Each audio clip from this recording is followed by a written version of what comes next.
Assalamualaikum warahmatullahi wabarakatuh. Saya Lydia Aditama Putri, dosen dari Universitas Muhammadiyah Gresik. Pada kesempatan kali ini saya akan menjelaskan tentang Sistem Informasi Kesehatan atau biasa disingkat dengan SIK di Indonesia. Nah, untuk apa sih kita mempelajari, sistem informasi kesehatan di Indonesia? Yaitu agar mahasiswa mampu untuk memahami tentang bagaimana konsep terbaru dari sistem informasi kesehatan yang ada di Indonesia. Nah, untuk SIK terbaru ini adalah tahun 2015 hingga 2019. Jadi, materi ini diambil dari sumber referensi utama yaitu dari Peraturan Menteri Kesehatan Republik Indonesia Nomor 97 Tahun 2015 tentang Peta Jalan Sistem Informasi Kesehatan tahun 2015 sampai 2019. Oke. Nah, Peta Jalan Informasi Sistem Informasi Kesehatan atau SIK tahun 2015 hingga 2019 ini digunakan sebagai acuan baik bagi pemerintah, pemerintah daerah, dan juga bagi pemangku kepentingan lain dalam upaya pengembangan dan penguatan sistem informasi kesehatan nasional dalam kurun waktu 5 tahun ke depan supaya terwujud sistem informasi kesehatan yang ideal. Nah, Sistem Informasi Kesehatan atau SIK Indonesia yang sebelumnya itu tahun 2011 hingga 2014. Hasil evaluasinya dia menunjukkan bahwa cuma sekitar 57% kegiatan yang berhasil dilaksanakan dengan baik. Nah, berbagai permasalahan yang dihadapi dalam pelaksanaan kegiatan dalam peta jalan Sistem Informasi Kesehatan tahun 2019 hingga 2014 adalah karena, terbatasnya pembiayaan. Itu merupakan salah satu faktor yang menjadi penghambat pelaksanaan kegiatan tersebut. Akan tetapi banyak juga capaian-capaian keberhasilan yang telah dilakukan, dalam pelaksanaan peta jalan SIK di Indonesia tahun 2011 dan 2014. Oleh karena itu, perencanaan sistem informasi kesehatan ke depan, yaitu di tahun 2015 hingga 2019 ini diarahkan untuk melanjutkan, kemudian mempertahankan atau memelihara dan juga menyempurnakan terutama soal integrasi dan penguatan sistem informasi kesehatan supaya mampu menyediakan data yang berkualitas yang tentunya merujuk pada kebijakan kesehatan dan agenda nasional. Nah, dalam rencana strategis atau Renstra Kementerian Kesehatan tahun 2015 sampai 2019 yaitu meningkatnya sistem informasi kesehatan yang terintegrasi. Itu yang menjadi poin penting. Yang menjadi salah satu dari 12 gagasan strategis dari Kementerian Kesehatan. Baik, sekarang kita kembali lagi dengan pengertian sistem informasi kesehatan ya. Jadi informasi kesehatan itu diartikan sebagai data kesehatan yang sudah diolah atau diproses menjadi bentuk yang mengandung nilai atau makna yang berguna untuk meningkatkan pengetahuan dalam mendukung pembangunan kesehatan. Data dan informasi inilah yang kemudian menjadi acuan dalam proses, baik itu proses manajemen, pengambilan keputusan, planning atau perencanaan, dan juga proses akuntabilitas sebuah data. Oke, sedangkan kalau menilik dari Sistem Kesehatan Nasional atau SKN disingkatnya, jadi sebenarnya sistem kesehatan Indonesia itu artinya sama dengan sistem kesehatan nasional, yaitu pengelolaan kesehatan yang diselenggarakan oleh semua komponen bangsa Indonesia melalui pengelolaan berbagai upaya kesehatan secara terpadu dan juga saling mendukung guna menjamin tercapainya derajat kesehatan masyarakat yang setinggi-tingginya. Oke. Kemudian, sekarang kita pergi ke apa sih visi misi dari Sistem Kesehatan Nasional tahun 2015 sampai tahun 2019. Yaitu untuk visinya adalah mencapai sistem informasi kesehatan terintegrasi yang handal yang mampu memberikan dukungan secara adekuat bagi manajemen pembangunan kesehatan.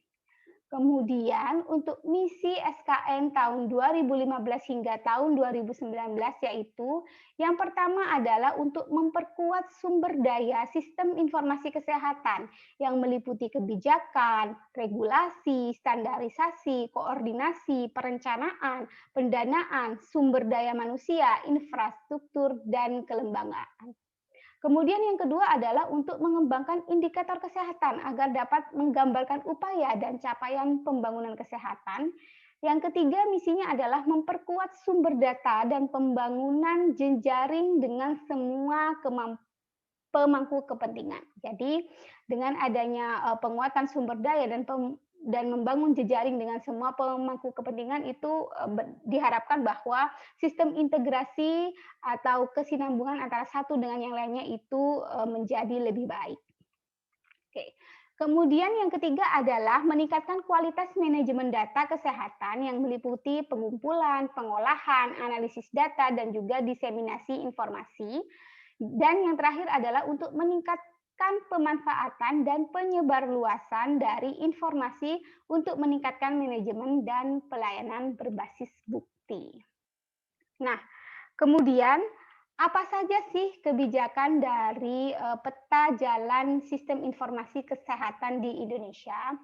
Nah, untuk menyelenggarakan visi dan misi dalam rangka mencapai visi dan misi tersebut, maka harus dilakukan dengan memperhatikan rambu-rambu dalam koordinator kebijakan yang sebagai berikut. Apa saja itu?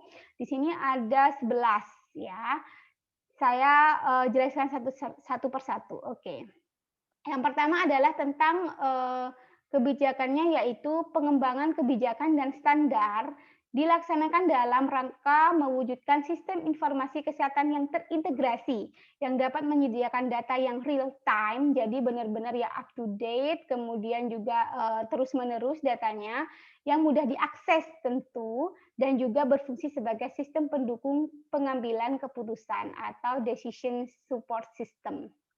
Kemudian yang kedua adalah mengembangkan penguatan sistem informasi kesehatan dilakukan dalam kerangka desentralisasi di bidang kesehatan dengan memperhatikan lebih kepada daerah terpencil, perbatasan, dan juga kepulauan.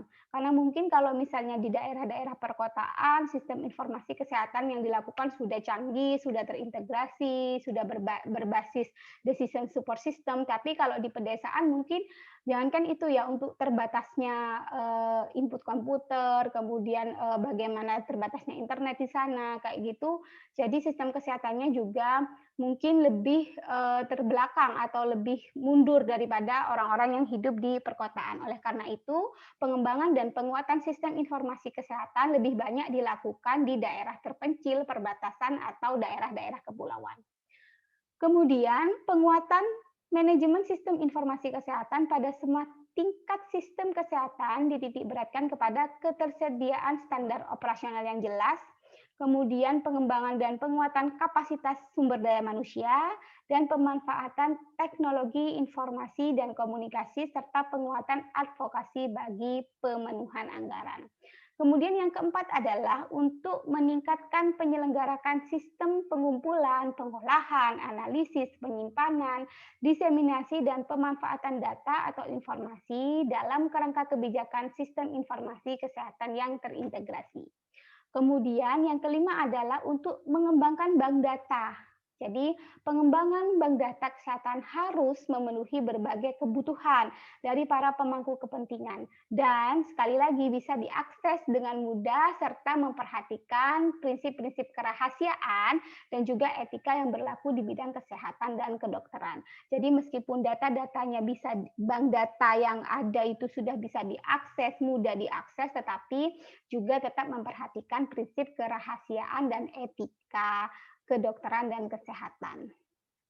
Lanjut, kebijakan selanjutnya adalah yaitu meningkatkan kerjasama lintas program dan juga lintas sektor untuk meningkatkan statistik vital dalam upaya penyelenggaraan registrasi vital di seluruh wilayah Indonesia dan upaya inisiatif lainnya. Jadi memang kerjasama lintas program dan lintas sektor ini juga diperlukan untuk penguatan sistem informasi kesehatan di Indonesia.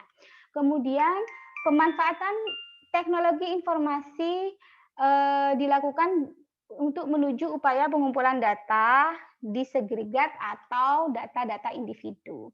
Kemudian yang kedelapan adalah pengembangan SDM dan pengelolaan data serta informasi kesehatan dilaksanakan dengan menjalin kerjasama dengan perguruan tinggi dan lintas sektoral terkait dengan sektor terkait serta terpadu dengan pengembangan SDM kesehatan lainnya.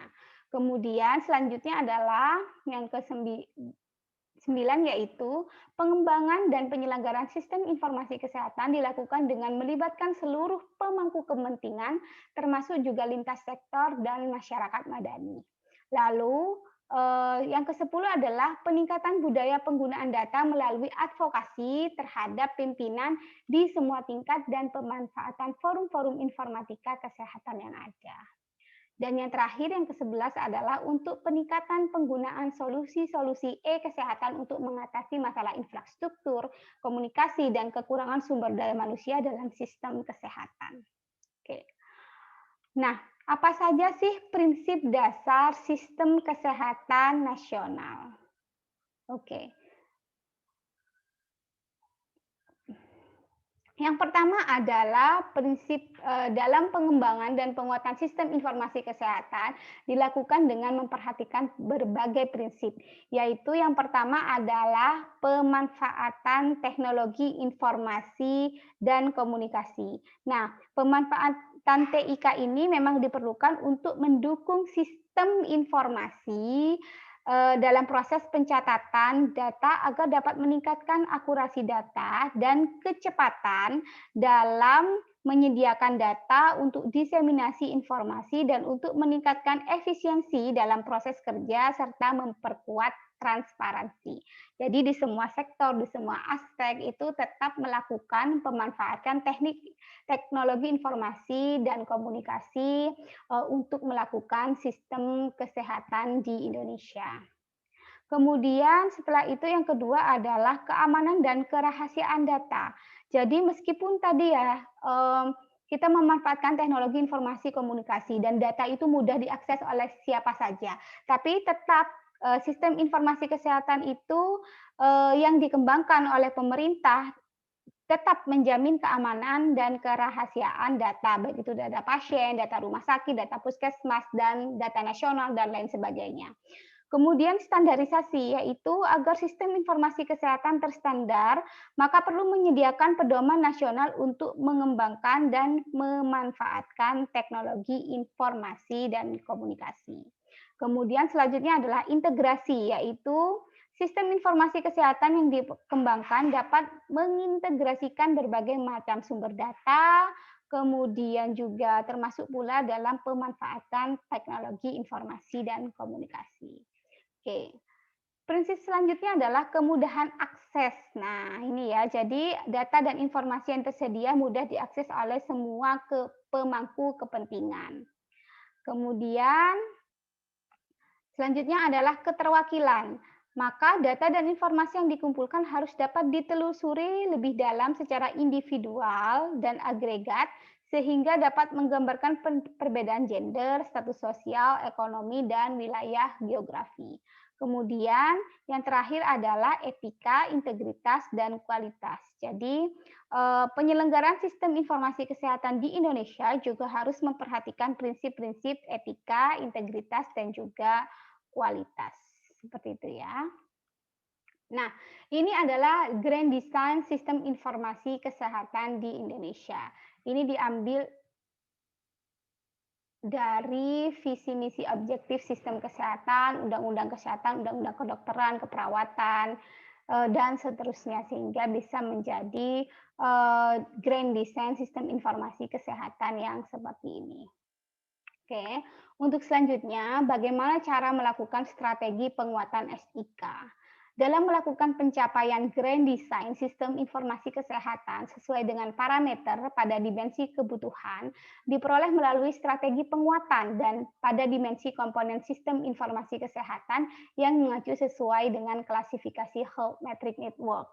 Dan penguatan pada komponen sistem informasi kesehatan ini merupakan strategi dari implementasi peta jalan sistem informasi kesehatan yang dimaksud. Oke, ini adalah strategi penguatan sistem informasi kesehatan. Jadi ini merupakan kerangka keterkaitan antara dimensi kebutuhan dengan setiap komponen sistem informasi kesehatan. Jadi bagaimana kemudian, sumber-sumber daya itu, menjadi spesifikasi, SIK di mana dia harus handal dan terintegrasi, kemudian indikator produk dan diseminasi dan utilisasi yang tadi itu dia masuk ke dalam kinerja SIK, yaitu untuk mendukung manajemen pembangunan kesehatan secara adekuat. Yang kemudian juga sumber daya itu jangan lupa untuk juga meningkatkan, strategi pengelolaan SIK di mana sumber daya harus efektif dan efisien. Itu adalah bagaimana cara melakukan penguatan sistem informasi kesehatan di Indonesia. Dan ini adalah model sistem informasi kesehatan nasional. Nah, jadi model ini, dari mulai lintas Kementerian Kesehatan, kemudian dia juga berintegrasi dengan lintas sektor dan BPJS Kesehatan, lalu turun ke Dinkes provinsi, lalu ke Dinkes kabupaten, dan ke rumah sakit. Kemudian dari rumah sakit dan Dinkes kabupaten ini turun ke puskesmas, kemudian dari puskesmas juga ke jaringan-jaringan puskesmas dan jejaring fasilitas pelayanan kesehatan lain. Dan semua ini panahnya adalah panah terintegrasi. Jadi salah satu dan lainnya saling berhubungan sesuai dengan tugas pokok dan fungsinya masing-masing. Oke. Kemudian ini adalah tata kelola dari sistem informasi kesehatan. Jadi eh, pengelolaan sistem informasi kesehatan di Indonesia ini dilakukan oleh siapa saja? Yang pertama adalah oleh pemerintah, yaitu, untuk pengelolaan suatu sistem informasi kesehatan skala nasional dalam ruang lingkup sistem kesehatan nasional.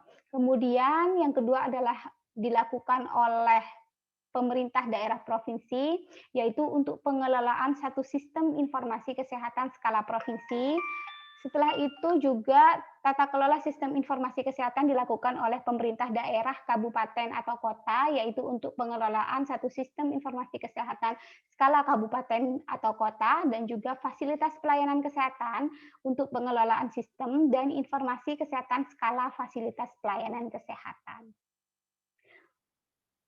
Nah, ini adalah peta jalan sistem informasi kesehatan. Jadi mulai tahun 2015 hingga tahun 2039. Nah, untuk ini adalah roadmap yang jangka panjang ya. Untuk jangka pendek adalah yaitu tadi sudah saya jelaskan di awal tentang visi dan misi dari sistem informasi kesehatan tahun 2015 sampai 2019. Ini yang terbaru. Tapi sebenarnya Indonesia sudah mempunyai peta jalan sistem informasi kesehatan hingga fase 5 dalam jangka panjang yaitu 2035 sampai 2039. Oke. Saya akan jelaskan secara singkat satu persatu.